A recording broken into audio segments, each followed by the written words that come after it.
মা, জলদি নাস্তা দাও, আজকে অফিসে তাড়াতাড়ি যেতে হবে, নতুন এমডি জয়েন করছে। তুই টেবিলে বস, আমি নাস্তা নিয়ে আসছি। আচ্ছা। এর মধ্যেই আমার পরিচয়টা দিয়ে দিই। আমি নুসরাত জাহান মাহি, সবাই আমাকে মাহি বলেই ডাকে। আর আমি খুব সুন্দর আর শান্ত স্বভাবের মেয়ে, সবাই তাই বলে। আমার ছোট্ট একটা পরিবার, সেখানে আমি আর আমার মা থাকি। আমার বাবা আমাদের সাথে থাকেন না। আমার যখন 5 বছর বয়স, তখন বাবা মাকে ডিভোর্স দিয়ে অন্য কাউকে বিয়ে করেন। ভালোবেসেই বিয়ে করেছিল তারা দুজন, কিন্তু সম্পর্কটা টিকেনি। সেই থেকেই মা আমাকে নিয়ে একা থাকেন। অনেক বিলাসিতায় বড় করেছেন আমাকে, কখনো কষ্ট কি জিনিস আমাকে বুঝতে দেননি, কারণ মায়ের পাশে আমার নানু বাড়ির সাপোর্ট ছিল। থাক, অনেক কিছু বলে ফেললাম। এখন আমাকে খাবারটা তো খেতে হবে। নে ধর, পুরোটা খাবি কিন্তু, প্রতিদিন তো হাফ খেয়ে চলে যাস। মা, আজকে তো আরো জলদি যেতে হবে। নতুন এমডি আসবে তো, আর আমি তার বিয়ে, তাড়াতাড়ি না গেলে হয়? তাই বলে কি না খেয়ে যেতে হবে নাকি? আর দিন দিন যে ফিগার বানাচ্ছিস, কিছুদিন পর তো তোকে চোখেও দেখা যাবে না। আহা মা, স্লিম না থাকলে আমি কাজ করব কিভাবে? আর মোটা হয়ে গেলে ছেলেরা যদি আমাকে আমার দিকে না তাকায়। আচ্ছা, আমার খাওয়া শেষ, আমি আসি, তুমি খেয়ে নিও। আচ্ছা, সাবধানে যাস। উফ, তাও অনেকটা লেট হয়ে গেল। না জানি নতুন এমডি কেমন হবে, ভাবতে ভাবতেই অফিসে পৌঁছে গেলাম। Good morning ma'am. Good morning everyone.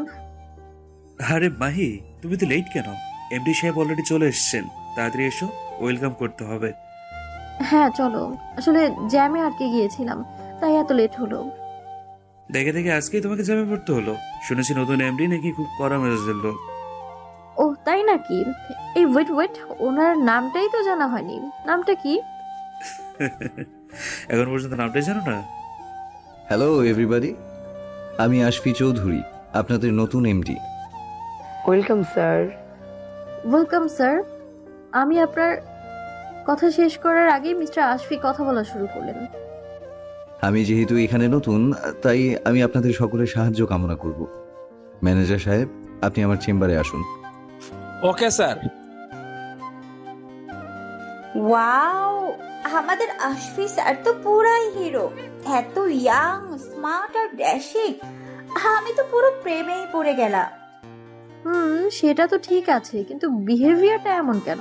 আমি ওয়েলকাম করলাম আর আমাকে এইভাবে অ্যাভয়েড করলো। আগে বলেছিলাম উনি একটু কড়া মেজাজের মানুষ। একটু না, অনেকটাই। আচ্ছা ম্যানেজার সাহেব, আপনি এখন আসতে পারেন। Okay sir. আমার চেম্বারে আসুন।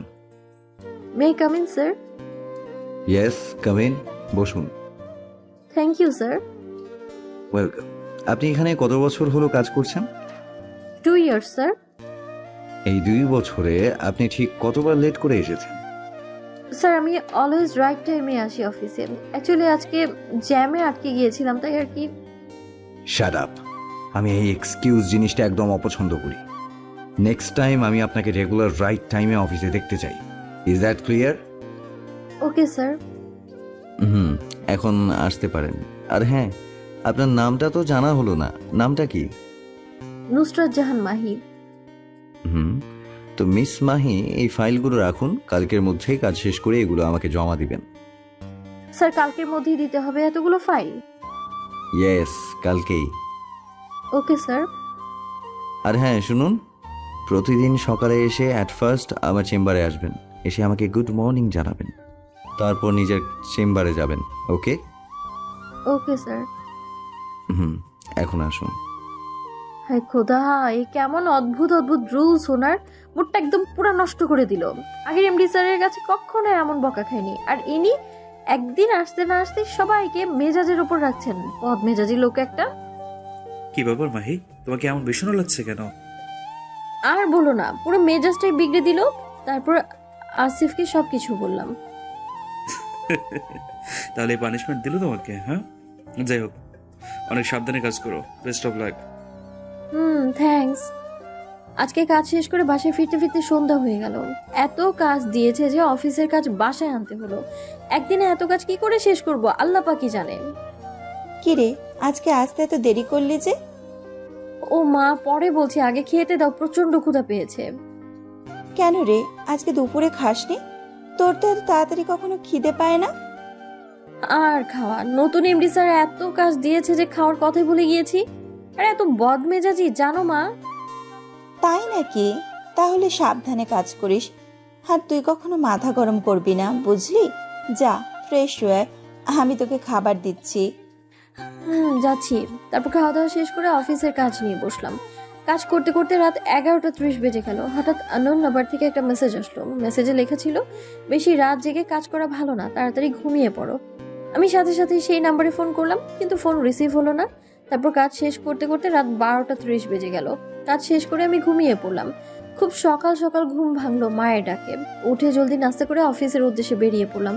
অফিসে ঢুকেই শুনি সবার মুখে একই টপিক, স্যার কত সুন্দর, কত লম্বা, কি সুন্দর চোখ। চোখ দেখলেই প্রেমে পড়ে যাওয়ার মতো অবস্থা। ঠোঁটটা কত লাল, গায়ের রং কত ফর্সা, আর হেয়ার স্টাইলটা তো বলার প্রয়োজনই নেই। সবার ভেতর আমি বলে উঠলাম, একটু বেশি বেশি হয়ে যাচ্ছে না?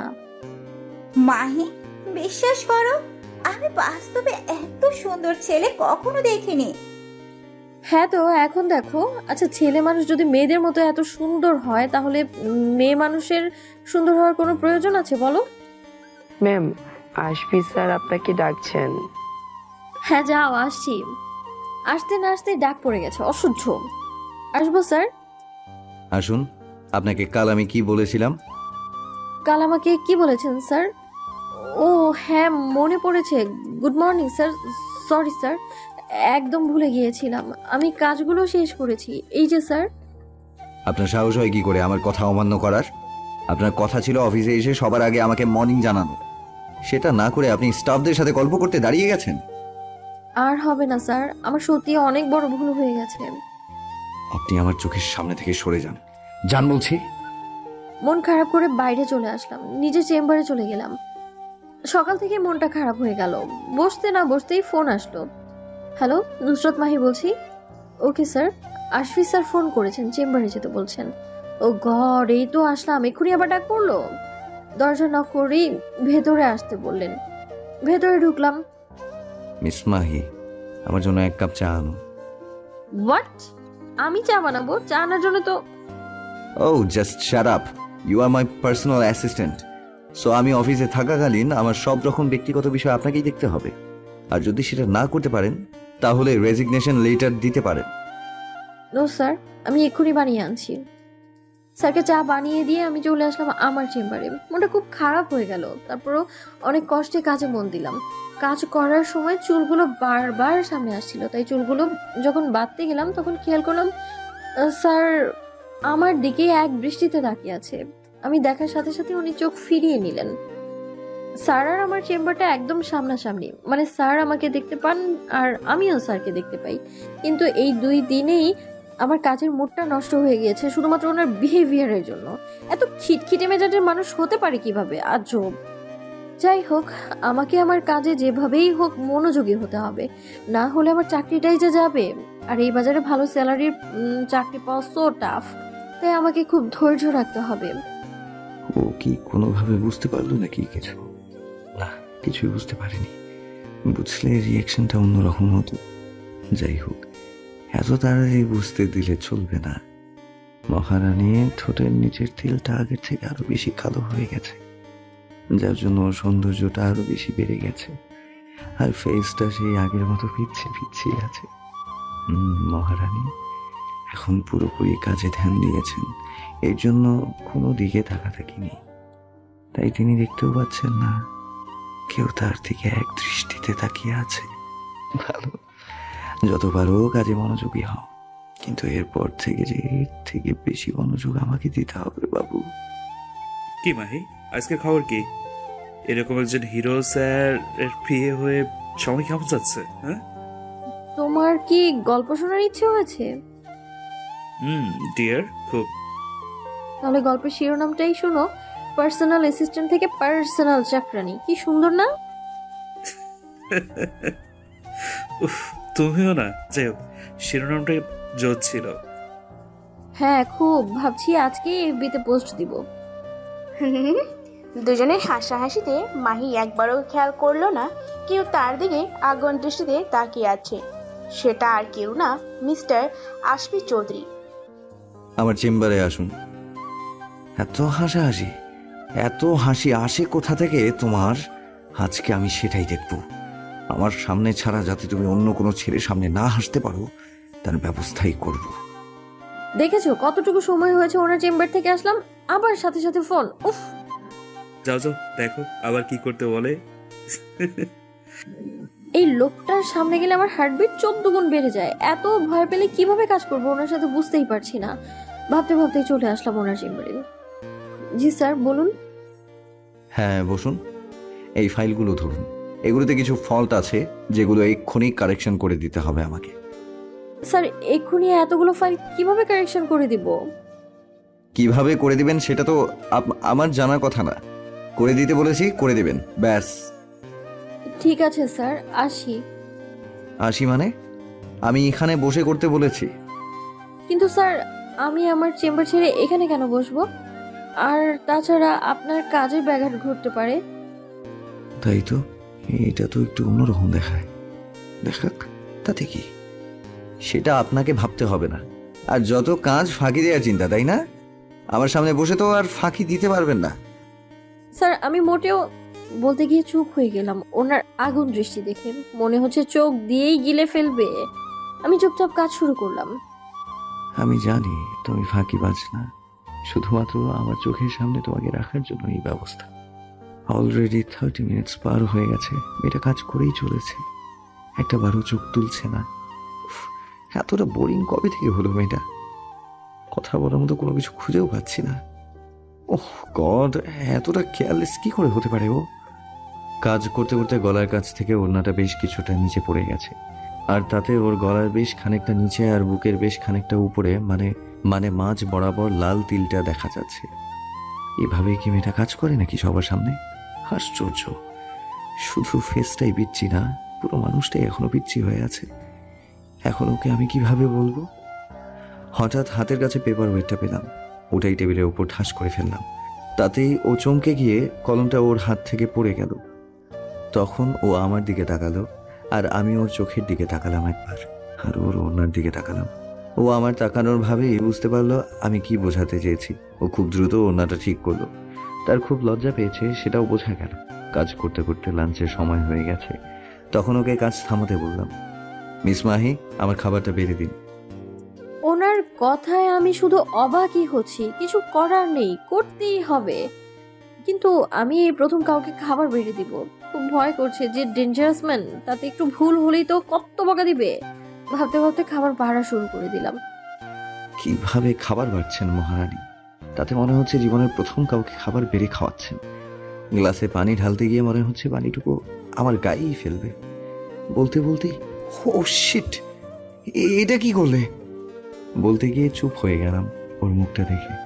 ভয়ে একদম চোখ বন্ধ করে আছে। কিছুটা হাসি পেয়ে গেল, তাও রাগী মুডেই বললাম, পরিষ্কার করে দাও। জি স্যার, তোতলা ভাবে বললাম। শার্টটা পরিষ্কার করার সময় স্যারের অনেক কাছে চলে আসলাম, আর স্যার আমার দিকে এক দৃষ্টিতে তাকিয়ে আছে। এই লোকটা এভাবে তাকিয়ে কি দেখে কে জানে। কাজ করার সময় বুঝতে পারছিলাম উনি আমার দিকে একভাবে তাকিয়ে আছেন। ও আমার অনেক কাছে চলে এসেছে, অনেক কাছ থেকে দেখছি ওকে। ইচ্ছে করছে না, থাক, এখন ইচ্ছে করলেও কিচ্ছু করা যাবে না। তারপর দুজনে একসাথে লাঞ্চ শেষ করলাম। ওকে করতে বাধ্য করেছিলাম। কাজ করতে করতে ছুটির সময় হয়ে গেছে। ওকে বললাম আমার স্যুটটা পরিয়ে দিতে। ও আরো একবার অবাক হলো। শেষ পর্যন্ত এটাও? এখন তো মনে হচ্ছে আমি ওনার প্রাইভেট অ্যাসিস্ট্যান্ট না, প্রাইভেট বউ। আমার তো ডাউট হচ্ছে একজন পিএর ডিউটির মধ্যে আদৌ কি এমন ধরনের কাজ পড়ে। আমি তার কাছে গিয়ে স্যুটটা পরিয়ে দিলাম। তো বাকি যে কাজগুলো আছে সেগুলো কাল আমাকে কমপ্লিট করে দেবেন, এখন আসতে পারেন। বেরিয়ে আসলাম। উফ, সারাটা দিন এই গন্ডারটার সামনে বসে কাজ করতে করতে ক্লান্ত আমি। তারপর অফিস থেকে বেরিয়ে পড়লাম। সামনে গিয়ে ট্যাক্সি বা সিএনজি ধরতে হবে, তাই হাঁটতে শুরু করলাম। কিছু দূর যেতেই মনে হলো কেউ আমার পেছন পেছন আসছে। পেছনে ঘুরে তাকালাম, কিন্তু কাউকেই দেখতে পেলাম না।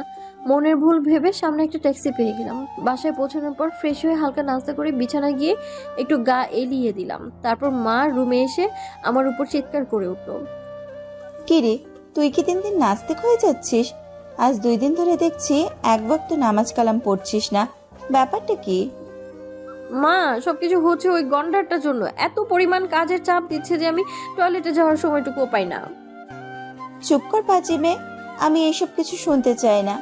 কাজের জায়গায় কাজ, আর নামাজ কালামের জায়গায় নামাজ কালাম?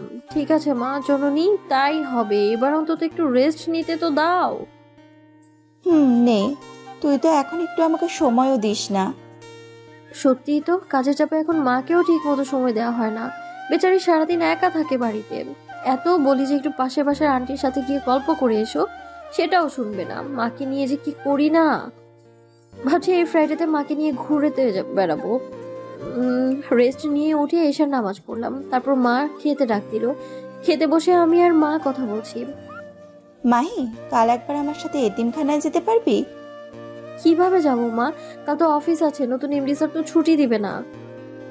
ও আচ্ছা ঠিক আছে, তাহলে আমি একাই যাব। আমি যেতে পারতাম, কিন্তু ইচ্ছে করেই না বললাম, কারণ আমি জানি মা কেন যাবে। প্রতি বছরে 2বার মা এতিমখানার বাচ্চাদের খাওয়ায়, আমার জন্মদিনে আর ওই লোকটার জন্মদিনে। আমি বুঝি না এত কিছুর পরেও মা ওই লোকটাকে এখনো কিভাবে এত ভালোবাসে। আমার বুদ্ধি হবার পর থেকে ওই লোকটাকে কখনো বাবা বলে ডাকিনি, কারণ কিন্তু তবুও মাকে কখনো আমি বাধা দেইনি, কারণ সে জীবনে অনেক কষ্ট পেয়েছে। তাই মা যেভাবে ভালো থাকতে পারে আমি তাকে সেভাবেই ভালো থাকতে দিই। খাওয়াটা শেষ করে আমি শুতে চলে গেলাম। মায়ের কাছে গেলাম না, কারণ সে এখন একা থাকতে চাইবে। আজকে রাতে খুব শান্তির ঘুম দিলাম, তাই খুব ভোরে ঘুম ভাঙলো। ঘুম থেকে উঠে ফ্রেশ হয়ে ফজরের নামাজ আদায় করলাম। নামাজ শেষে মায়ের ঘরে গেলাম, দেখলাম মা বসে কোরআন শরীফ পাঠ করছে। আমি বসে শুনছিলাম। পাঠ শেষ হলে মায়ের সাথে বসে কিছুক্ষণ গল্প করলাম। তারপর মা নাস্তা রেডি করলো, আর আমি নাস্তা শেষ করে অফিসে চলে আসলাম। আর মা দুপুরে এতিমখানায় যাবে বাচ্চাদের খাওয়াতে। ভাবছি বুলডগটা আজকে আর কি কি করাবে আমাকে দিয়ে। তারপর চলে গেলাম চেম্বারে। Good morning sir. সে ফোনে কথা বলছিল। আমার দিকে বিরক্তির দৃষ্টিতে কিছুক্ষণ তাকিয়ে থেকে তারপর বলল, হোয়াট ইজ দিস? দেখতে পাচ্ছিলেন যে ফোনে কথা বলছিলাম, তাহলে কথা বলা শেষ হওয়ার পর আপনার গুড মর্নিংটা বলা উচিত ছিল। স্যার আপনিই তো বলেছিলেন যে আমি অফিসে এসে আপনার রুমে ঢুকেই আপনাকে যেন মর্নিং বলি। রাগে কিছু বলতে গিয়ে থেমে গেলেন। আজব, যান এখান থেকে। Okay sir. দাঁড়ান, বসুন। এখানে অফিসের কিছু রুলস রয়েছে যেটা কাল থেকে সবাইকে মেনটেইন করতে হবে, আর সেটা দেখার দায়িত্ব আপনার। আজকে সবাইকে জানিয়ে দিন। Okay sir. ছেলে মেয়ে উভয় স্টাফকে ব্ল্যাক আর হোয়াইট প্যান্ট শার্ট পরতে হবে? ইয়েস, সবাইকেই। অবশ্য কিছু আনকালচার্ড থাকতে পারে, তাদের জন্য অনেকটা কষ্টকর হতে পারে, কিন্তু তাও সবাইকে এগুলোই পড়তে হবে। কথাটা নিশ্চয়ই উনি আমাকে বললেন। উনি কি ভাবেন আমি আনকালচার্ড? আমি কতটুকু কালচার্ড সেটা আমি ওনাকে দেখাবো। আমি বাইরে চলে এসে সবাইকে জানালাম। এটা কি করে সম্ভব? আমরা যারা 2-3টা বাচ্চার মা, তারা কিভাবে এগুলো পড়বো? ফরেনার কান্ট্রি থেকে পড়াশোনা করেছেন, তার জন্যই এরকম আর কি। আর তাছাড়া আমাদেরও তো এগুলো শিখতে হবে, কারণ আমাদের কোম্পানির শাখা এখন বাইরের কান্ট্রিতেও থাকছে, আর তাদের সাথে ওঠা বসা করার জন্য আমাদের এগুলো শেখা জরুরি। এখন সবাই কাজে যাও, কাল থেকে রুলসগুলো সবাই ফলো করবে। আমি আমার চেম্বারে এসে কাজ শুরু করলাম। যাক, এই সুযোগে মহারানীকে একটু মডার্ন ড্রেসে দেখতে পারবো। কবে যে এই মহারানীকে আমার রানী সাজে দেখতে পারবো। মাহি, আমার চেম্বারে আসুন। 5 মিনিটও হয়নি বসেছি, অসহ্য। ওনার রুমে ঢুকলাম। Yes sir. আমার জন্য 1 কাপ চা করুন। শুরু হয়ে গেছে ওনার হুকুম। ইচ্ছে করছে মাথাটা একদম ফাটিয়ে দিই। বকতে বকতে চাটা বানিয়ে নিয়ে এলাম। এই নিন ধরুন। দিন। এটা চা নাকি গ্লুকোজ? এত মিষ্টি কেন? ধরুন। আপনি কি মেয়ে মানুষ নাকি অন্য কিছু? 1 কাপ চাও ঠিক মতো বানাতে পারেন না? কি এত বড় কথা! এবার আমার নারীত্ব নিয়ে কথা বলছে, তাই আর চুপ করে থাকতে পারলাম না। আপনার কি কোনো ডাউট আছে? থাকলে ক্লিয়ার করতে পারেন। কথাগুলো বলেই জিহ্বা কামড়ে ধরলাম। হায় হায়, এটা কি বললাম আমি? ছি ছি ছি! স্যার আমার দিকে অবাক হয়ে তাকিয়ে আছে। লজ্জাতে চায়ের কাপটা হাতে নিয়ে বেরিয়ে আসলাম। মেয়েটা কি বলে গেল? থাকলে ক্লিয়ার করতে পারেন? ও এখন ওই বাচ্চাই আছে। ছি ছি ছি, এটা কি বলে ফেললাম আমি? শালার গন্ডারটার জন্য আমার মাথাটা পুরাই নষ্ট হয়ে যাচ্ছে। বলতে বলতে চায়ের কাপে চুমুক দিলাম। ছি, ওনার খাওয়া চা আমি খাচ্ছি। আসলে তো চাটা একদম শরবত মনে হচ্ছে, সব ওনার জন্য হচ্ছে। উফ, তখন ওনাকে বকতে বকতে 4 চামচ চিনি দিয়ে ফেলেছি আমি। ও খোদা, ওনার জন্য আমি পুরো পাগল হয়ে যাব। না যাচ্ছু, আমি আর ওখানে যেতে চাই না। ওখানে গেলে যে আমার সেই ভয়ঙ্কর দিনগুলোর কথা মনে পড়ে। ওই স্মৃতিগুলো মনে পড়লে আমার চারপাশ অন্ধকার লাগে, আমি সহ্য করতে পারি না। তুমি যাও, গিয়ে সব কিছু দেখে শুনে আসো। ঠিক আছে, রাখছি। স্যারকে কালকের ফাইলগুলো দেওয়ার জন্য স্যারের রুমে এসেছি। দেখলাম উনি কারোর সাথে ফোনে কথা বলছিলেন। আমার দিকে যখন তাকালো তখন দেখলাম চোখ দুটো লাল হয়ে আছে। রাগে লাল হয়ে আছে নাকি কান্না করার কারণে লাল হয়ে আছে সেটা বুঝতে পারলাম না, কিন্তু চোখ থেকে এখনো পর্যন্ত পানি পড়েনি। ও মাই গড, আমি তো রুমে ঢোকার সময় নক করে ঢুকিনি, এর জন্য না জানি এখন আবার কি বলে। তবে ওনার মুখ দেখে তো মনে হচ্ছে না উনি রেগে আছেন। যেভাবে আমার দিকে তাকিয়ে আছে তাতে তো মনে হচ্ছে চোখ দুটোতে অনেক কথা জমে আছে, যেটা উনি আমাকে বলতে চাচ্ছে। ধুর, কি সব ভাবছি আমি। মাহি, তোমাকে যদি জড়িয়ে ধরে অনেকক্ষণ কান্না করতে পারতাম তাহলে হয়তো একটু হলেও শান্তি পেতাম। ও তো অনেকক্ষণ ধরে দাঁড়িয়ে আছে। বসো মাহি। এটা আমি কি শুনলাম? উনি আমাকে এত সুন্দর করে তুমি বলে বসতে বলছে? আ কি হলো, হা করে আছো কেন? ও হ্যাঁ স্যার, অ্যাকচুয়ালি কালকের ফাইলগুলো কারেকশন করা হয়ে গেছে, সেগুলোই দিতে এসেছি। এই যে। হ্যাঁ দাও। ঠিক আছে। ওকে স্যার, আসছি। না জি। না, কিছু না, যাও। ওকে স্যার, বেরিয়ে আসলাম। কি হলো কিছুই বুঝতে পারলাম না। আজকে ওনাকে এমন লাগলো কেন? তবে ওনাকে যতটা কঠোর ভেবেছি অতটাও না। স্যারকে দেখলাম ওনার রুম থেকে বেরিয়ে ম্যানেজারের সাথে কথা বলে বেরিয়ে গেলেন। হ্যাঁ বাবা, বলো। চাচ্ছু, আমি সেই দিনই ওখানে যাব যেদিন অসমাপ্ত কাজের সমাপ্ত করতে পারবো আর ওদের উপযুক্ত শাস্তি দিতে পারবো। আমিও সেই প্রতীক্ষাতেই আছি বাবা, রাখছি। কাজ শেষ করে বাসায় ফিরলাম। এসে দেখলাম মা বসে আছে। মনে হলো মা মাত্রই এসেছে। মা, তোমার আসতে এত দেরি হলো যে? আর বলিস না, রাস্তায় এত পরিমাণ জ্যাম, কতক্ষণ যে বসেছিলাম গাড়িতে। তুমি যাও, ফ্রেশ হয়ে কিছু খেয়ে রেস্ট নাও, আমিও যাচ্ছি। তারপর রাতে খেতে বসে কথা বলছি। তুই একটু সাবধানে চলাফেরা করিস তো মা। আমার না কিছুদিন ধরে কেমন যেন অস্বস্তি অস্বস্তি লাগছে তুই বাইরে বেরোলে। তোমার তো শুধু আমাকে নিয়েই যত বাজে চিন্তা। অকারণে এত টেনশন করে বলেই তো কিছুদিন পর পর অসুস্থ হয়ে পড়ো তুমি। না রে, তুই বুঝবি না। তার উপর আজকে কি হয়েছে জানিস? বাসায় ফেরার সময় মনে হলো কেউ আমার পিছু নিয়েছে। পুরো রাস্তা আসার সময় এরকম মনে হয়েছে। মায়ের কথা শুনে আমারই এখন চিন্তা হচ্ছে। আমারও তো কিছুদিন এরকম মনে হচ্ছে। যাই হোক, মাকে আমার বিষয়টা কিছুই বললাম না, না হলে আবারও বাড়তি টেনশন করবে। খাবার খেয়ে রুমে এসে কালকে পরে যাওয়ার জন্য প্যান্ট আর শার্টটা ন্যারো করলাম। তারপর ল্যাপটপে কিছু কাজ করে শুয়ে পড়লাম। সকালে উঠে অফিসের জন্য রেডি হচ্ছিলাম, মা আমাকে দেখে রেগে আগুন। মাহি, তুই আবার এসব ড্রেস পরা শুরু করেছিস? এইগুলো পরে তুই একদম অফিসে যাবি না বলে দিলাম। মা মডার্ন ড্রেস আপ একদমই পছন্দ করে না। মা, এগুলো কি আমি ইচ্ছে করে পড়ছি নাকি? নতুন স্যার নিয়ম করেছে, আজ থেকে এগুলো পরে সবাইকে অফিসে যেতে হবে। তোর এই নতুন স্যারটাকে আমার একদমই ভালো লাগছে না। আজকালকার ইয়ং জেনারেশনের ছেলেদের তো মেয়েদের টাইট ফিটিং ড্রেস দেখতে খুব মজা লাগে।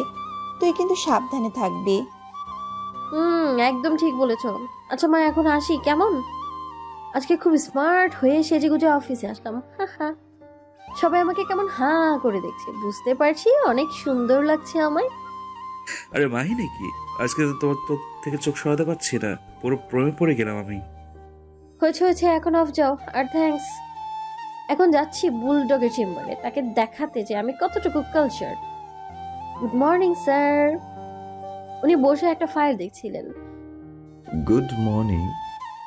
উনি আমাকে মর্নিং বলার সময় একবার তাকিয়ে মাথা নিচু করতে গিয়ে আবারও দ্বিতীয়বার তাকালেন। বুঝতে পারলাম অবাক হয়েছে, মজা পেলাম। কিন্তু উনি আমার দিকে তাকিয়ে কেমন শয়তানি মুচকি হাসি দিলেন, বুঝতে পারলাম না কি জন্য। বাহ, দেখতে তো বেশ লাগছে। কিন্তু ও কি জানে এই ড্রেস আপ করার রুলটা আমি কেন করেছি? জানতে পারলে বাচ্চাটা হয়তো ভুলে এগুলো পরে আসতো না। মাহি, আমাকে এক গ্লাস পানি দিন তো। আমাকে দেখে নিশ্চয়ই বিষম খেলো। দিচ্ছি স্যার, এই নিন। গ্লাসটা আমাকে দেওয়ার সময় ইচ্ছে করে ওর হাতে হাত ধাক্কা দিলাম যাতে পানিটুকু আমার শার্টে এসে পড়ে, আর সেই বাহানায় ও আমার কাছে আসবে শার্টটা পরিষ্কার করে দিতে। এটা কি করলে? এতটা কেয়ারলেস তুমি কি করে হও? অসহ্য, মুছে দাও। এটা কি হলো? ওনার ধাক্কা লেগেই তো পানি পড়লো আর আমাকেই বকা দিল। শালা উগান্ডা। জি স্যার, দিচ্ছি। আমি পরিষ্কার করে দিচ্ছি আর উনি গরুর মতো চোখ করে আমার দিকে তাকিয়ে আছে। উফ, আর নিতে পারছি না। ওনার জন্য আমার জীবনটা পুরো টিস্যু পেপার হয়ে যাচ্ছে। হয়েছে স্যার। এখন যাও এখান থেকে। চলে আসলাম। ধুর, আর ভাল লাগে না। প্রতিদিন সকাল সকাল ওনার ঝাড়ি আর নিতে পারছি না আমি। আমি জানি তোমার খুব খারাপ লাগছে মাহি, কি করব বলো, আবার মেজাজটাই যে এমন। কি খবর মাহি, দিনকাল কেমন যাচ্ছে? চোখের সামনে ফানি শো দেখতে পাচ্ছ না? Funny show? ও হ্যাঁ, বুঝতে পেরেছি। আসিফ আমাকে বলেছে। কি আর করার, বস মানুষ, সহ্য তো করতেই হবে। তবে তোমার জায়গায় আমি হলে স্যারকে ইমপ্রেস করার চেষ্টা করতাম। আরে মানুষ মানুষকে ইমপ্রেস করতে পারে, কিন্তু মানুষ হয়ে একজন গন্ডারকে কিভাবে ইমপ্রেস করব? দারুণ বলেছ। তবে অনেক সময় যে যেমন তার সাথে তেমনই করতে হয়। কিভাবে? উফ মাহি, সবকিছুকে ভেঙে বোঝাতে হবে। আমি আসছি। আরে নীলা, যা চলে গেল। কিন্তু কি বলে গেল? যে যেরকম তার সাথে তেমনই করতে হয়। বুঝতে পেরেছি। ও থ্যাংক ইউ ডিয়ার। আজ থেকেই গন্ডারটার ট্রিটমেন্ট শুরু। লাঞ্চ টাইমে গন্ডারটার ফোন আসলো। নিশ্চয়ই খাবার সার্ভ করে দেওয়ার জন্য ডাকছে, তাই আগে থেকেই তার ব্যবস্থা করে রেখেছিলাম। স্যারের রুমে গেলাম। স্যার, আসবো? এসো। আর খাবারটা সার্ভ করে দিব, তাই তো? এক্ষুনি দিচ্ছি স্যার, আপনি বসুন। এবার আমাকে দিয়ে খাবার সার্ভ করানোর ঝাল টের পাবা। ওয়েট। প্রত্যেকটা আইটেমে এত পরিমাণ ঝাল দিয়েছি যে সারাদিন পানি খেলেও কাজ হবে না। নিন স্যার, শুরু করুন। অদ্ভুত, আজকে বলার আগেই করা শুরু করে দিল। তাহলে বাচ্চাটার অভ্যাস হয়ে যাচ্ছে। গুড। তুমিও বসো আমার সাথে। না না, আমি খাবো না। রাখি চোখে তাকালো আমার দিকে। আসলে মা খাবার দিয়ে দিয়েছে তো, ওগুলো না খেলে মা বকবে। আপনি খান না। বাচ্চা মানুষ তো, তাই না খেলে মা বকবে? ঢং। ঠিক আছে ঠিক আছে, যান। ও গড, বড় বাঁচা বেঁচে গেছি। চলে আসলাম চেম্বারে। এখন শুধু দেখা আর অপেক্ষা আছি ঝালে বুলডগটা কিভাবে ডান্স দেয়। উফ, তরকারিটা এত পরিমাণ ঝাল হয়েছে যে মুখ পুরো জ্বলে শেষ হয়ে যাচ্ছে। এটা আর খাওয়া যাবে না, অন্যগুলো খাই। আর সহ্য করতে পারছি না। প্রত্যেকটা আইটেম এত এত ঝাল। আজ বাড়ি গিয়ে শেফের কপালে দুঃখ আছে। মা গো, মরে যাব, পানি খেয়েও কোনো কাজ হচ্ছে না। উঠে দাঁড়িয়ে পেছনের গ্লাসে হাত দিয়ে মাথা ঠেকিয়ে দাঁড়ালাম। গ্লাসে মাহিকে দেখা যাচ্ছে, কিন্তু মাহি আমার দিকে তাকিয়ে এভাবে হাসছে কেন? আমি সামনে ঘুরে তাকালাম। ওর সাথে সাথে ও চোখ ফিরিয়ে নিল। তার মানে ওই কি? আমার আর বুঝতে বাকি রইল না। মাহি, তুমি কল্পনাও করতে পারবে না এখন তোমার কি অবস্থা হবে। আমি ওকে ফোন করে আসতে বললাম। ও ভেতরে আসলো। হ্যাঁ স্যার, বলুন।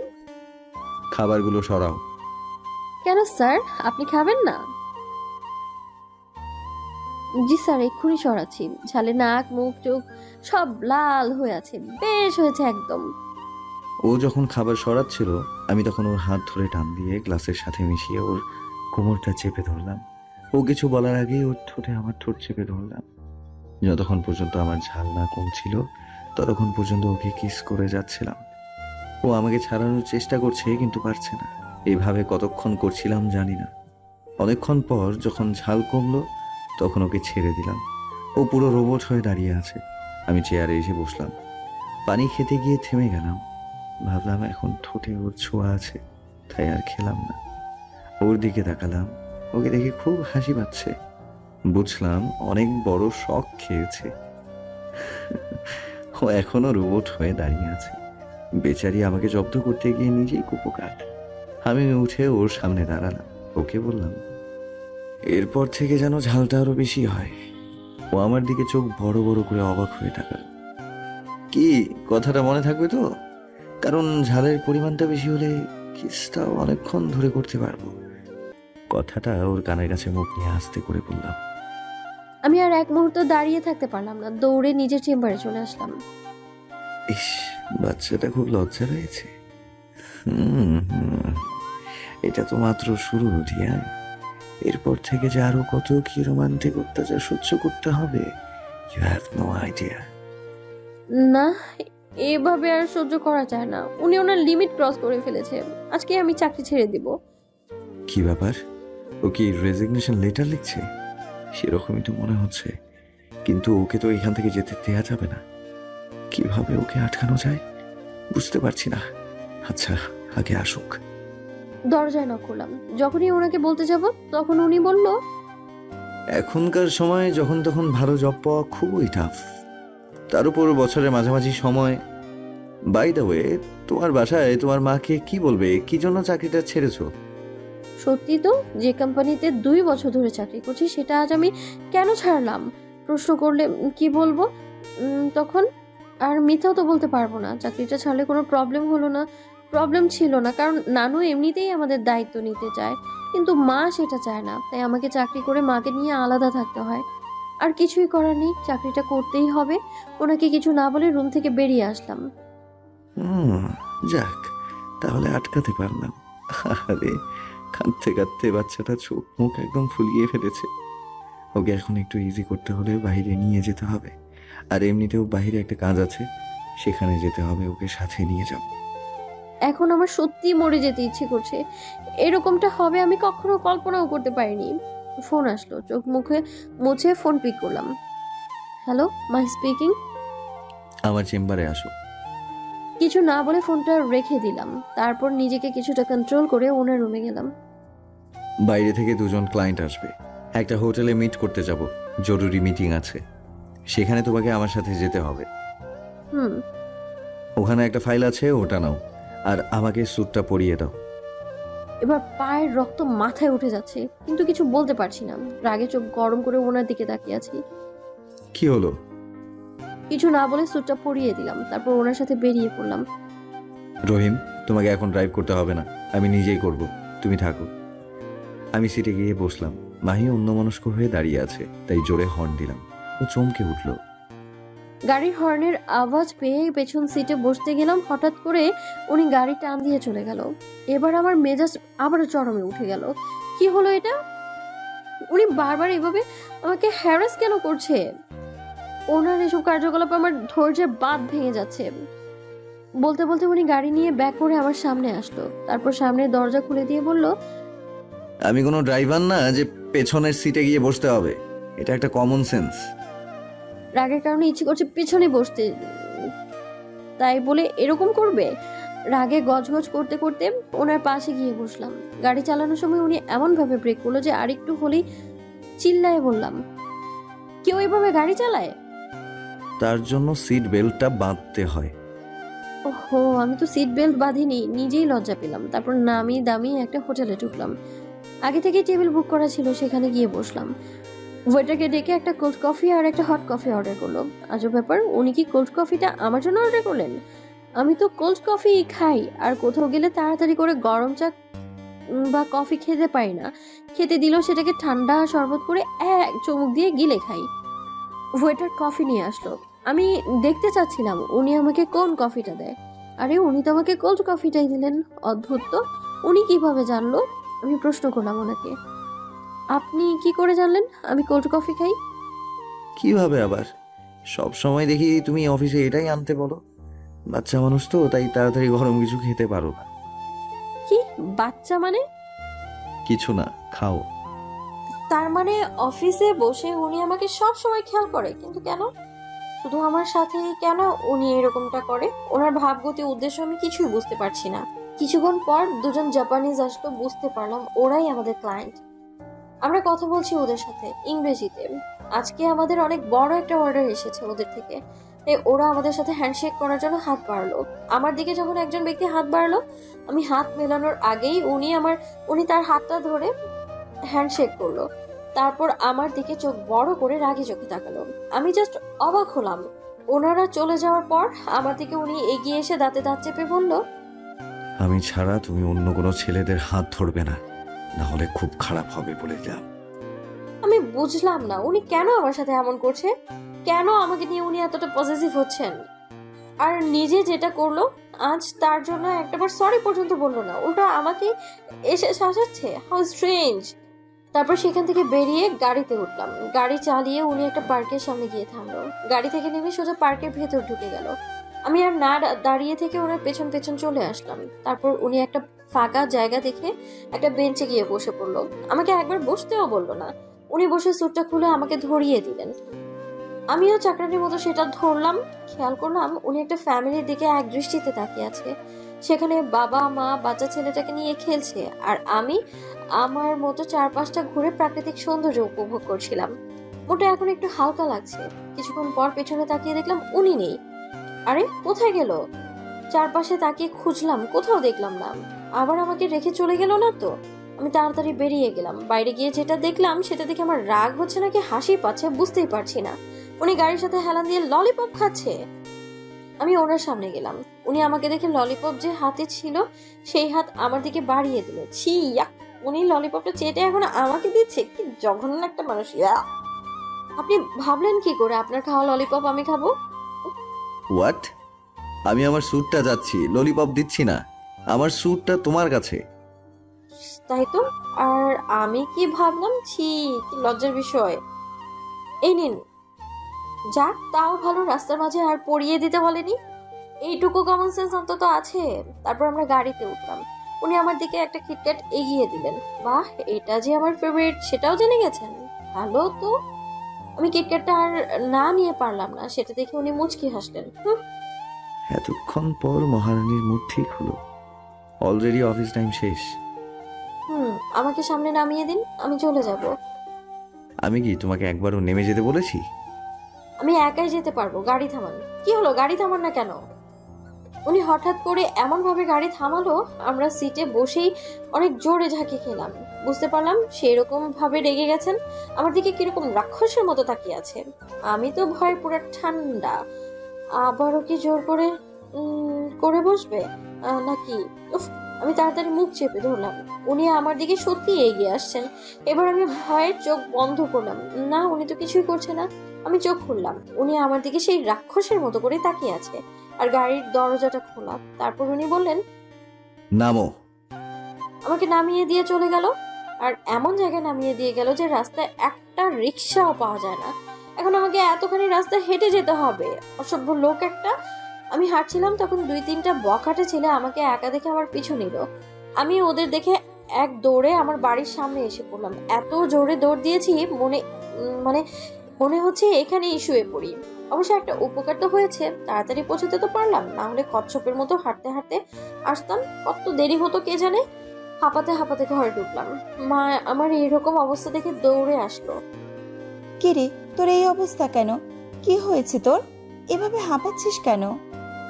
উফ মা, তোমার প্রশ্নের কারণে তো আমি আরো হাঁপিয়ে যাচ্ছি। আগে একটু দম তো নিতে দাও, তারপর বলছি। হ্যাঁ, তুই বস, আমি পানি নিয়ে আসি। নে ধর। দাও। তারপর পানিটুকু খেয়ে একটু স্থির হয়ে বসলাম। এদিকে মা প্রশ্ন করেই যাচ্ছে। মাকে আমি থামিয়ে বললাম, বলছি মা, বলছি আগে ফ্রেশ হয়ে আসি, তারপর খেতে বসে বলছি।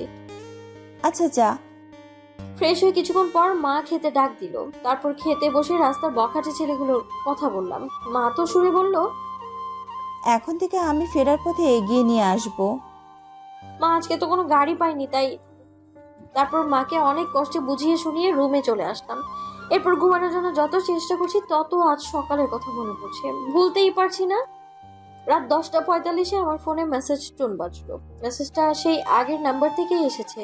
আর ইউ রেডি ফর রোমান্টিক অত্যাচার? আমি রিপ্লাই করলাম, কে আপনি? No SMS। আমি ভাবতে ভাবতে ঘুমিয়ে পড়লাম। তারপর সকালে অফিসে গিয়ে দেখলাম সবাই মিষ্টি খাচ্ছে। কারণ জানতে চাইলাম। সবাই বলল আজকে স্যারের বার্থডে, তাই সবাইকে মিষ্টি খাওয়াচ্ছে। আমি ওনার চেম্বারে যাব কালকে ফাইলটা দেওয়ার জন্য। তখন ম্যানেজার বলল, মাহি, স্যার আজ অফিসে আসবেন না, আপনাকে ফাইলটা নিয়ে ওনার বাসায় যেতে বলেছে। ও আচ্ছা, এখন ওনার বাসায় যেতে হবে আবার? কিন্তু আমি তো ওনার... চিন্তা করো না মাহি, স্যার অলরেডি তোমার জন্য গাড়ি পাঠিয়ে দিয়েছে। ওমা, তাই নাকি? ঠিক আছে, কিন্তু আমার তো এখানেও বেশ কিছু কাজ আছে। প্লিজ স্যারকে বলে দিন আমি অফিস আওয়ার শেষ করে তারপর দিতে যাব। ওকে। চেম্বার এসে কাজ শুরু করে দিলাম। হঠাৎ করে মনে হলো স্যার ওনার চেম্বারে বসে আমার দিকে তাকিয়ে আছে। আমি তাকালাম, কিন্তু কই, স্যার তো নেই। তাহলে আমার এরকম মনে হলো কেন? আমি কি স্যারকে মিস করছি? কি সব ভাবছি আমি, নিজের মনে কাজে মন দিলাম। কাজ শেষ করে ওনার বাসায় যাওয়ার জন্য গাড়িতে উঠলাম। ওখানে পৌঁছাতে পৌঁছাতে প্রায় সন্ধ্যা হয়ে গেল। আমি এই প্রথম আমি এত বড় বাড়ি দেখলাম। বিশাল জায়গা নিয়ে ওনার বাড়ি, আর বাড়ির সামনে অনেক বড় বাগান, আর তার উল্টো পাশে অনেক বড় পুল। কিন্তু পুল সাইডে এত লোকজন কেন? তার মানে উনি বাসায় বার্থডে পার্টি অ্যারেঞ্জ করেছেন? হায় হায়, আর আমাকে আজকে আসতে হলো? হঠাৎ একটা লোক এসে বলল, ম্যাডাম, আপনি কি মিস মাহি? জি। স্যার ওইদিকে আছে, আমার সাথে আসুন। আমাকে পুল সাইডে নিয়ে যাওয়া হলো। সেখানে উনি ওনার ফ্রেন্ডদের সাথে ড্রিঙ্ক হাতে নিয়ে বসে গল্প করছেন। দেখলাম ওনার বন্ধুরা ওনাকে বলছে, আশফি, তোমাকে কিন্তু এখন আমাদের সাথে এই স্পেন পার্টিতে পার্টিসিপেট করতে হবে। আরে এগুলো তো তোমাদের জন্য, তোমরা আজকে যত পারো খাও। না না না, সেটা কি করে হয়? তোমার বার্থডেতে তোমাকে রেখেই এনজয় করব। নো পসিবল, তোমাকে তো থাকতেই হবে। নাও নাও, শুরু করো। এগুলো বলেই ওরা ওনাকে কিছুটা জোর করেই 2-3টা গ্লাস খাইয়ে দিল। তারপর হঠাৎ আমার দিকে চোখ পড়লো, কিন্তু নো রিয়াকশন। উনি স্বাভাবিকভাবে চোখ ফিরিয়ে নিয়ে নিজে থেকে ওদের সাথে ড্রিঙ্ক করা শুরু করলো। এভাবে অনেকগুলো ড্রিঙ্ক নেওয়া শুরু করলো। আমি আর কি করব, চারপাশে তাকিয়ে তাকিয়ে দেখছিলাম, ভালোই লাগছিল। তারপর পেছনে তাকালাম, উনি নেই। অসহ্য, এইভাবে কতক্ষণ দাঁড়িয়ে থাকবো আমি? আর উনি হুট করে কোথায় চলে গেল? কিছুক্ষণ পর একটা ছেলে এসে বলল, ম্যাম আপনাকে ডাকছেন, উনি বাগানের ওই পাশে আছে, আপনি যান। তারপর আমি গেলাম, গিয়ে দেখলাম বাগানের ভেতরটাও মরিচ বাতি দিয়ে সাজিয়েছে সুন্দর করে। কিন্তু এখানে কে? ওনাকে দেখলাম উনি এক সাইডে ড্রিঙ্ক হাতে নিয়ে বসে আছে চেয়ারের মতো একটা সিটে, আর সিটটা এতটাই উঁচু ছিল যে উনি বসেই আমার সমান হাইট লাগছে। কিন্তু আমি ভাবছি সিটটাই উঁচু বেশি নাকি উনি বেশি লম্বা। যাই হোক, ভাবনা বাদ দিয়ে ওনার কাছে গিয়ে দেখলাম উনিই বেশি লম্বা। স্যার? উনি আমার দিকে তাকালেন। আমি বললাম, এই যে ফাইলটা। কিন্তু উনি শুধু আমার দিকে তাকিয়ে আছে, কিছু বলছে না। আজ প্রথম আমি ওনার চোখের দিকে তাকালাম। সত্যিই মনে হচ্ছে ওনার চোখে অনেক প্রেম। আমি ওনার চোখের অনেক গভীরে হারিয়ে যাচ্ছি। হঠাৎ এক ঝটকায় আমাকে ওনার কাছে টেনে নিয়ে আমার কোমর জড়িয়ে ধরলেন বসা থাকা অবস্থাতেই। তখন আমার ঘোর ভাঙলো। কি করছেন কি আপনি? ছাড়ুন আমাকে স্যার, প্লিজ ছাড়ুন আমায়। স্যার নয়, আশফি, আশফি বলে ডাকো। ওনার মুখ দিয়ে মদের গন্ধ আসছে, আমার আর সহ্য হচ্ছে না। প্লিজ ছাড়ুন আমাকে, নাহলে আমি চিল্লাবো। কিন্তু কথাটা বলার সাথে সাথে উনি আমাকে আরো শক্ত করে ধরলেন। কি চিল্লাবে? চিৎকার করলে এখানে কে আসবে শুনি? আমাকে তো তোমার মানুষ বলে মনে হয় না, তাই না? আমি তোমার কাছে আসলে তোমার অসহ্য লাগে। আর আসিফ, ওকে তোমার খুব ভালো লাগে। ও যখন তোমার হাত ধরে তোমার গাল টেনে দেয় তখন খুব শান্তি লাগে তোমার। আমার সাথে কথা বলার সময় তোমার মুখে কথা থাকে না, হাসি বন্ধ হয়ে যায়, খুব ভালো লাগে ওকে। আমি ওনার কথা শুনে অবাক হয়ে গেলাম। এসব কি বলছে উনি? আপনি কি বলছেন এসব? আসিফ শুধুমাত্র আমার বন্ধু, এর বেশি কিছুই না। তাহলে আমার সাথে তুমি কেন এমন করো? তুমি ছাড়া আমার কেউ নেই, তুমি সেটা কেন বোঝো না মাহি? তোমাকে ছাড়া আমার যে থাকা অসম্ভব। তোমার জন্যই যে আমার দেশে আসা। আমি সহ্য করতে পারছি না যখন তুমি অন্য পুরুষের সাথে কথা বলো, অন্য কারো হাত ধরো, শুধুমাত্র আমার চোখের সামনে তোমাকে রাখার জন্য নানা রকম বাহানায় তোমাকে আমার কাছে ডাকি, আর সেই তুমি সবসময় আমার থেকে পালিয়ে পালিয়ে বেড়াও। কেন বলো তো? তুমি কি আমার চোখ দেখে একটা বারের জন্য বোঝনি এই চোখে তোমার ভালোবাসা পাওয়ার আকুলতা? নাকি বুঝেও না বোঝার ভান করো? কোনটা? আমি কি বলবো খুঁজে পাচ্ছিলাম না, তবে এটা বুঝতে পারছি ওনার নেশা হয়ে গেছে। এই মুহূর্তে আমার নিজেরই মাথা কাজ করছে না, ওনাকে কিভাবে কন্ট্রোল করব। হায় খোদা, তুমি আমাকে কেমন পরিস্থিতিতে ফেললে?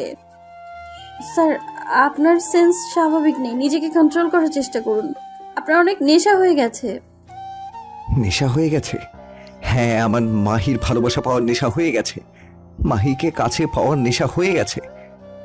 আমি ওনার থেকে বারবার দূরে সরার চেষ্টা করছি, আর উনি বারবার আমায় কাছে টেনে নিয়ে আসছে। কি যা তো বলছেন আপনি এসব? ছাড়ুন আমাকে, আপনি আপনার সীমার বাইরে চলে যাচ্ছেন। কি বললে তুমি? সীমার বাইরে? মাহি, তোমার মনে কি আমার জন্য একটুও ফিলিংস নেই? এতটুকু ভালোবাসো না আমাকে? কথাটা বলেই আমার কোমর ধরে উনি অনেক জোরে টেনে ওনার কাছে টেনে নিয়ে এনে বললেন, কি হলো বলো? আমি তখন থেকে আমার দুহাত দিয়ে গায়ের সবটুকু জোর দিয়ে ওনাকে ছাড়ানোর চেষ্টা করছি। উনি তাতে খুব রেগে গিয়ে আমার ওনার দুহাত দিয়ে সরিয়ে আমার পেছনে ধরে ওনার এক হাতের মুঠোয় আমার দুটো হাত শক্ত করে ধরলেন। ওনার কাছে এগিয়ে নিয়ে আমার দিকে তাকিয়ে রইলেন। তারপর কিছুক্ষণ পর উনি আমার শার্টের বাটমের দিকে তাকিয়ে ওটা খোলার জন্য হাত বাড়ালেন। আমি ভয় পেয়ে এটাই ভেবে নিলাম আজকেই আমার সবকিছু শেষ। আমি চিৎকার করে ওনাকে বলছি, প্লিজ ছাড়ুন আমায়। কিন্তু চারপাশে মিউজিকের আওয়াজে কেউ আমার চিৎকার শুনছে না। আমি কান্না করে ওনাকে অনেকবার রিকোয়েস্ট করে বলেছি, আপনার পায়ে পড়ি, আমার এত বড় ক্ষতি করবেন না। কিন্তু উনি আমার কোনো কথাই কানে নিচ্ছেন না। হঠাৎ উনি আমার শার্টের দ্বিতীয় আর তৃতীয় বাটনগুলো খুলে ফেললেন। আমি দেখলাম উনি আমার বুকের ডান পাশের তিলটার দিকে তাকিয়ে আছেন। আস্তে আস্তে সেটার দিকে উনি মুখ বাড়াচ্ছেন তিলটা কিস করার জন্য। তখন খেয়াল করলাম আমার হাত দুটো উনি হালকাভাবে ধরে আছে। আমি সেই সুযোগে হাত ছাড়িয়ে অনেক জোরে ওনায় ধাক্কা দিয়ে বললাম, আমি আপনাকে ভালোবাসি না, আর না কোনোদিন ভালোবাসবো। উনি নিজেকে সামলাতে না পেরে নিচে পড়ে গেলেন, অনেকটা ব্যথাও পেয়েছেন। আমি সেখান থেকে দৌড়ে চলে আসতে লাগলাম। পরে দাঁড়িয়ে গেলাম, পেছন ঘুরে দেখলাম উনি ব্যথায় নিচে শুয়ে কাতরাচ্ছে। আমি বুঝতে পারছিলাম না কি করব, ওনাকে গিয়ে টেনে তুলবো নাকি চলে যাব। তখন ওনার প্রতি আমার একটা আলাদা মায়া কাজ করলো। আমি ওনার কাছে গিয়ে টেনে তুলতে চাইলাম, কিন্তু উনি আমাকে ধাক্কা দিয়ে উঠে পুলের সাইডে চলে গেলেন। কিছুক্ষণ পর আমি সেখানে গেলাম। আরে আশফি, এতক্ষণ কোথায় ছিলে?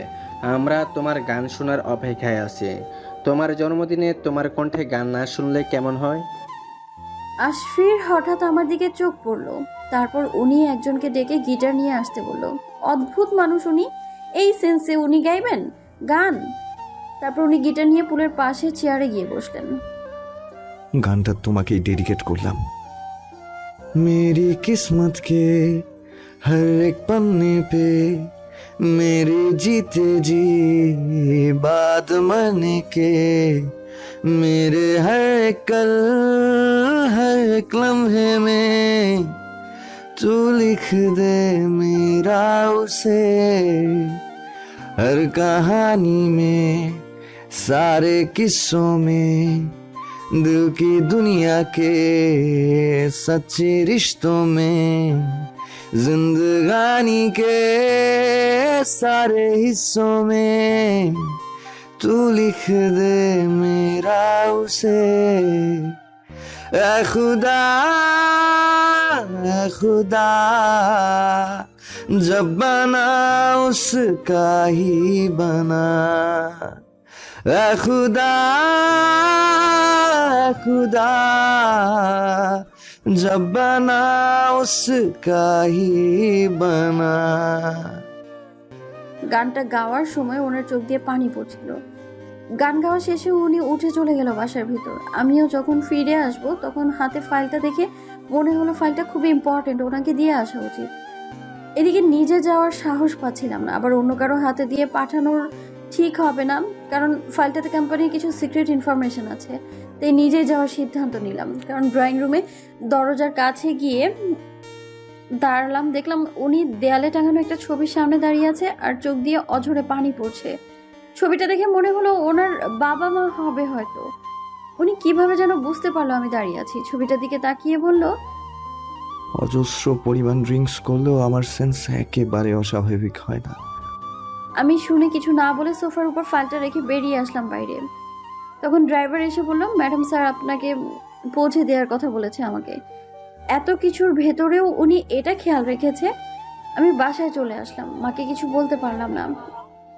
কে রে, আমি চিন্তা করে মরে যাচ্ছি, এত দেরি করলি কেন? অফিসের অনেক কাজ ছিল, তাই দেরি হলো। মা, আমি রুমে গেলাম, ভালো লাগছে না। মাহি, তুই ঠিক আছিস তো? কিছু হয়েছে? না মা, ঠিক আছি আমি। আমার খুব ক্লান্ত লাগছে। তারপর আমি ঘরে চলে আসলাম, কোনোরকম ফ্রেশ হয়ে শুয়ে পড়লাম। মা অনেকবার খেতে ডাকছিল, আমি গেলাম না। মাথায় অনেক চিন্তা ঘুরপাক খাচ্ছে, আর বারবার কানে ওনার কথাগুলো বাজছে।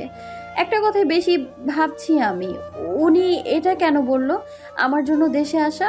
উনি কি আমাকে আগে থেকে চিনতেন? কিন্তু কিভাবে? উনি তো থাকতেন জাপান, উনি বড় হয়েছেন ওখানে, তাহলে আমাকে কি করে আগে থেকে চিনবে? উনি কি নেশার ঘোরেই বলল? তা কি করে হয়? উনি তো নিজেই বলল ড্রিঙ্ক করলেও ওনার সেন্স ঠিক থাকে। নাকি এটাও উনি নেশার ঘোরেই বললেন? উফ, আর ভাবতেই পারছি না, সবকিছু এলোমেলো হয়ে যাচ্ছে। ঘুমোতে চাইলাম, কিন্তু কোনোভাবে ঘুম আসছে না। সকাল হয়ে গেল, আজ রাতে ঘুমটা ভালো হয়নি। উঠে ফ্রেশ হয়ে বিছানায় বসে ভাবছি, হঠাৎ মা এসে বলল, তুই এখনো বসে আছিস? রেডি না হয়? অফিসের সময় পার হয়ে যাচ্ছে তো। অফিস যাবি না? না, যাব না। কেন, কি হয়েছে? ছুটি নিয়েছিস? শরীর ঠিক আছে তো? না মা, এমনি ভালো লাগছে না। তুমি এত টেনশন নিও না তো, আমি একদম ঠিক আছি। মায়ের সাথে কথা বলতে বলতে হঠাৎ নিচে গাড়ি থামার শব্দ পেলাম। জানালা দিয়ে দেখলাম স্যারের গাড়ি। সর্বনাশ, উনি কি এখানে চলে আসলো? আমি এক দৌড়ে নিচে চলে আসলাম, তারপর দেখলাম ড্রাইভার নামলো। ম্যাডাম, স্যার আপনাকে নিয়ে যেতে বলেছেন। তোমার স্যারকে বলো আমি যাব না। ড্রাইভার স্যারকে ফোন দিয়ে বলল। কে রে, কে এসেছে? আর তোর ফোন বাজছে, ধর। স্যার ফোন করেছে, আমি রিসিভ করলাম। 10 মিনিটের ভেতর অফিসে দেখতে চাই, খুবই আর্জেন্ট। আর যদি না আসো তাহলে আমি চলে আসব। আর আমি আসলে কি হতে পারে সেটা এখন একটু হলেও আইডিয়া করতে পেরেছো? ফোনটা কেটে দিল। যেভাবে থ্রেট করলো তাতে উনি অস্বাভাবিক কিছু করতেই পারে। কে রে, কি সমস্যা? অফিসের বস তোর জন্য গাড়ি পাঠিয়েছে, আবার ফোন করে কি বলছে তোকে? মা, আমি ফিরে এসে সবকিছু বলবো, এখন আমাকে যেতে হবে। আমি রেডি হয়ে অফিসে গেলাম। আজকে আর মর্নিং জানানোর জন্য ওনার চেম্বারে যায়নি। উনিও আজকে আর আমায় ডেকে পাঠায়নি। আর আজকে একবারের জন্য আমার দিকে তাকাননি। আমি বারবার ওনাকে লক্ষ্য করছি, কেন যেন ওনার এই ব্যবহারটা আমি নিতে পারছি না। তারপর দেখলাম নীলাকে ওনার চেম্বারে যেতে। আমি ওদেরকে লক্ষ্য করছি। স্যার ওর সাথে অনেক ফ্রি ভাবে কথা বলছে, অনেক হাসাহাসি করছে দুজনে। আমার চেম্বারের দিকে উনি একবারও তাকাচ্ছেন না যে আমি ওনাদের দিকে তাকিয়ে আছি, দেখছেন না? আমার একদমই এই দৃশ্যগুলো সহ্য হচ্ছে না।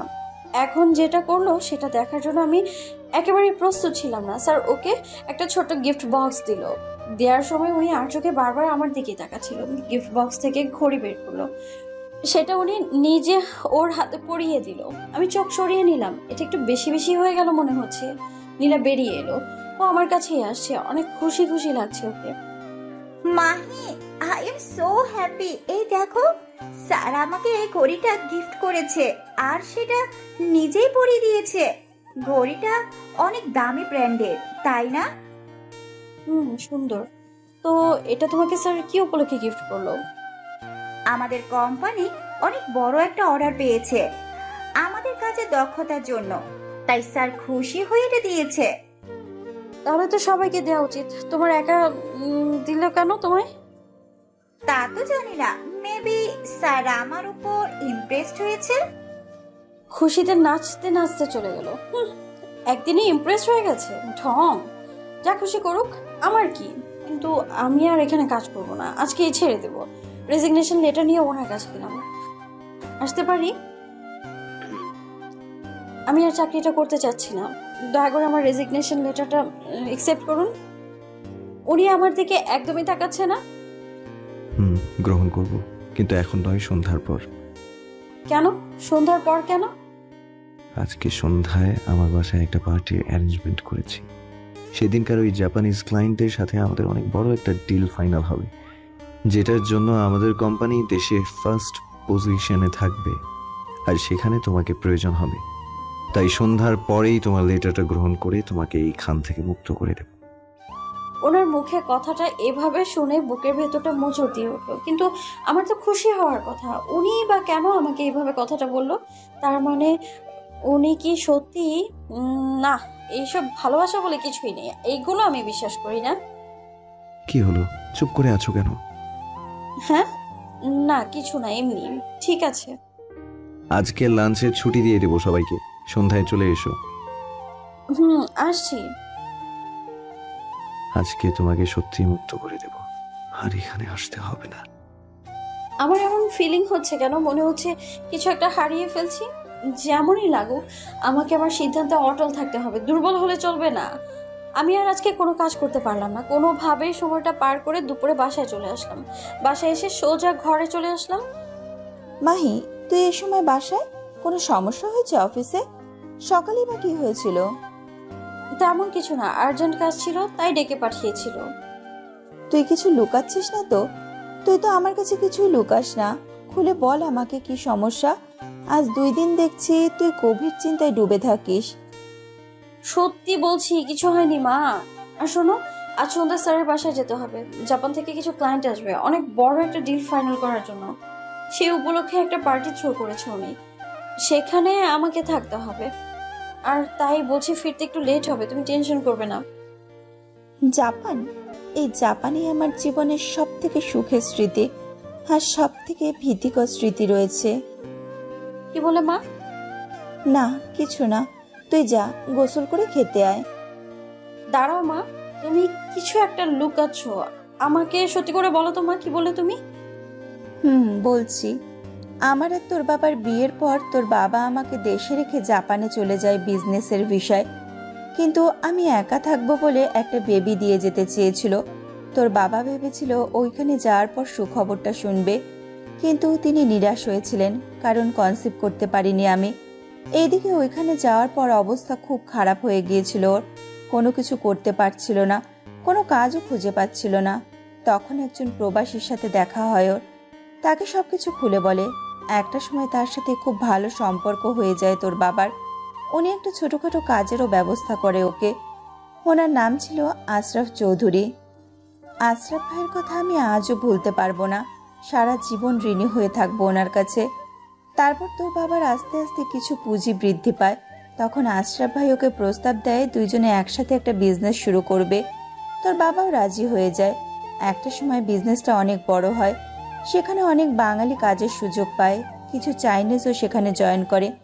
এর ভেতরে তোর বাবা দেশে আসলো আমার জন্য। অনেক চেষ্টা করলাম আমরা, কিন্তু কোনোভাবেই বেবি নিতে পারলাম না। ডাক্তারের কাছে গেলাম, ডাক্তার বলল তোর বাবাকে আমার যে সমস্যা সেটা ঠিক হবে শুধুমাত্র ওর সাথে একটানা 6 মাস 1 বছর একসাথে থাকতে পারলে। তাই ও ঠিক করলো আমাকে ওইখানে নিয়ে যাবে। আমি ওইখানে যাওয়ার পর আশরাফ ভাইয়ের ফ্যামিলিও আমাদের কাছে চলে আসলো। আমরা সবাই একসাথে থাকা শুরু করলাম।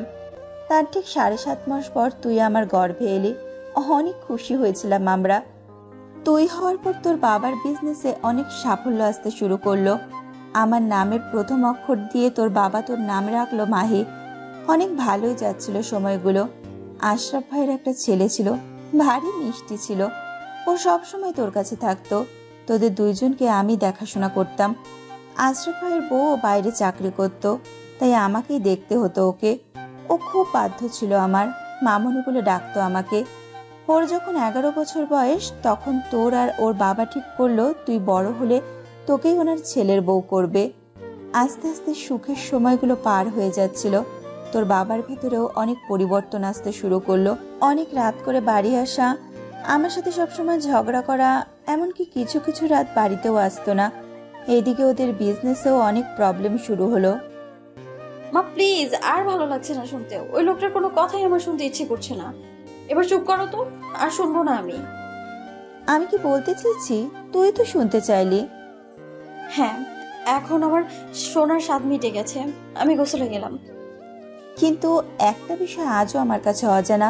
সেই দিন আশরাফ ভাই কিভাবে জানতে পারলো যে আমরা বিপদে পড়েছি, আর কি বলতে চেয়েছিল আমাকে?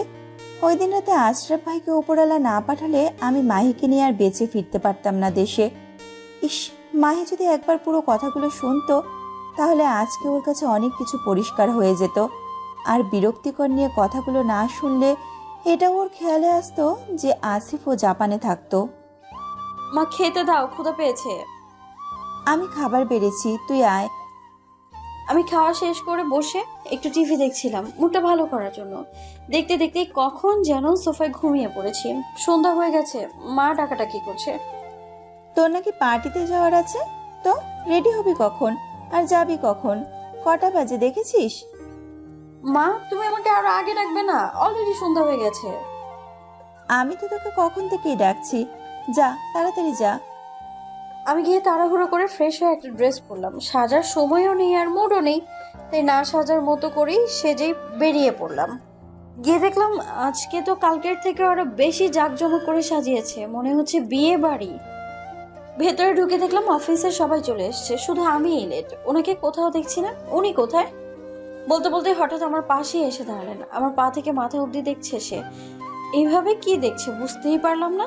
আমি নিজেকে একবার ভালো করে দেখলাম, কোনো সমস্যা আছে নাকি? কই, কোনো সমস্যা তো নেই। তাহলে উনি এইভাবে রেগে তাকিয়ে আছে কেন? এটা কিভাবে এসেছো তুমি? কোনো চয়েস নেই তোমার? এতটা আনস্মার্ট কেন তুমি? কোথায় কিভাবে আসতে হয় জানো না? মানে কি আমি খ্যাত? কি সমস্যা এখানে? কি খ্যাত মিন? উফ, উনি তো আবার ভদ্র মানুষ, এগুলো তো বোঝে না। খ্যাত মিন, খ্যাত মানে হচ্ছে কি বলি, খ্যাত মানে হচ্ছে আনস্মার্ট। ও তাই বলো? কি মুখের ভাষা! যাই হোক, এখানে দাঁড়াও, আমি আসছি। নিজে যেন প্রাইম মিনিস্টার। কিছুক্ষণ পর দুজন মহিলা আসলো। ম্যাম, আমাদের সাথে ভিতরে আসুন। ভেতরে যাব মানে? কোথায়, কেন যাব? স্যার আপনাকে ভেতরে নিয়ে রেডি করে দিতে বলেছে। রেডি মানে? আমি তো রেডি আছি। এই, আমি কোথাও যাব না, যাও তোমরা। এটাকে রেডি বলে? সবাইকে দেখো আর নিজেকে দেখো তাকিয়ে। একটা পার্টিতে আসার জন্য কতটুকু সাজগোজ প্রয়োজন সেটাও তোমার জানা নেই। ওনার জন্যই তো আমার সাজগোজের মুড নষ্ট হয়ে গেছে, অসহ্য একটা। এই শুনুন, আমি যাব না যাব না যাব না, বাস। আমি এইভাবে অনেক কমফর্ট ফিল করছি। বাড়িতে বাইরে থেকে অনেক গেস্ট আসবে, আর তাদের সামনে তুমি আমার পিয়ে হয়ে যদি এরকম তোমার ভাষায় খ্যাত হয়ে যাও, তাহলে আমি সেটা মেনে নেব না। তাই ভালোভাবে বলছি, ওদের সাথে যাও। ওনার কথাগুলো শুনে আমি অনেক ইনসাল্ট ফিল করছিলাম। আমি মোটেও খ্যাত না, তাই এক প্রকার বাধ্য হয়ে ওদের সাথে গেলাম। ওরা আমাকে একটা রুমে নিয়ে আসলো। রুমটা বেশ বড়। ওরা একটা গর্জিয়াস শাড়ি পরাতে আসলো আমাকে। এই, এটা কি শাড়ি? শাড়ি কেন? আমি এই শাড়িটাই পরতে পারবো না। ম্যাম, স্যার এটা আপনাকে পড়তে বলেছে, প্লিজ পড়ুন, না হলে আমাদের এসে খুব বকবে। এগুলো উনি একটু বেশি বেশি করছে না? বেশ কিছুক্ষণ পর আয়নায় নিজেকে দেখলাম। তোমরা এটা কি সাজিয়েছো আমায়? সাজ তো দেখে মনে হচ্ছে আজকে আমার বিয়ে। আমি ওদের এভাবে সাজিয়ে দিতে বলেছি। এ কি, নেকলেসটা কোথায়? কি হলো, তোমার কাছে একটা নেকলেস দিয়েছিলাম ওকে পরানোর জন্য, সেটা কোথায়? স্যার এই যে এখানেই আছে, আসলে বিছানার উপর ছিল তো খেয়াল করিনি। শাট আপ, যাও এখান থেকে, তোমাদের আর কিচ্ছু করতে হবে না। উনি একটা নেকলেস বের করলো বক্স থেকে। এ কি, এটা তো ডায়মন্ড নেকলেস। এটা কেন উনি আমাকে পরাবে? উনি ওটা নিয়ে আমার কাছে আসছে। আমাকে যখন পরাতে আসলো আমি পিছু সরে আসলাম। এটা আমি পরতে পারবো না। কেন পরাচ্ছেন এটা আমাকে? আচ্ছা, তোমার কি সব বিষয়ে ঝামেলা না করলে হয় না? পড়তে বলেছি, পড়বা ব্যাস, আর কোনো কথা শুনতে চাই না আমি। এটা বলেই ওর হাত ধরে টেনে এনে পরিয়ে দিলাম। এটা পরে ওকে এখন পরিপূর্ণ লাগছে। যাও এখন বাইরে যাও। এটা কি খুব দরকার ছিল? আজব মানুষ আপনি। আমি বাইরে চলে আসলাম। সবাই অনেক ডান্স করছে, আমি ওদের নাচ দেখছি দাঁড়িয়ে। মুড ঠিক থাকলে এতক্ষণ আমিও গিয়ে নাচা শুরু করে দিতাম। উনি আমার পাশে এসে দাঁড়ালো। কি, নাচতে ইচ্ছে করছে? না, আমি চলে আসলাম ওনার কাছ থেকে। উনি সামনে চলে গেল। আরে মাহি, তোমাকে তো অসাধারণ লাগছে, মনে হচ্ছে আজকে বিয়ে করে ফেলি। চুপ করো তো, কি বলছে এসব? সত্যিই বলছি।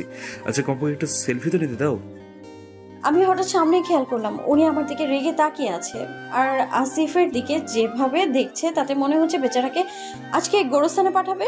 আমি ভয়ে আসিফকে বললাম, না থাক, কোনো প্রয়োজন নেই, ওইদিকে চলো তো, সবার সাথে গিয়ে কথা বলি। আমি সবার সাথে কথা বলছি, হাসাহাসি করছি। আসিফ আমার পাশেই দাঁড়িয়েছিল। ওনার দিকে চোখ পড়লো, উনি এদিকেই আসছে। ভয়ে তো আমার কলিজার পানিই শুকিয়ে যাচ্ছে। এসে সবার সাথে একটু কুশলাদি বিনিময় করলো। মাহি, আমার সাথে এসো। আমি গেলাম।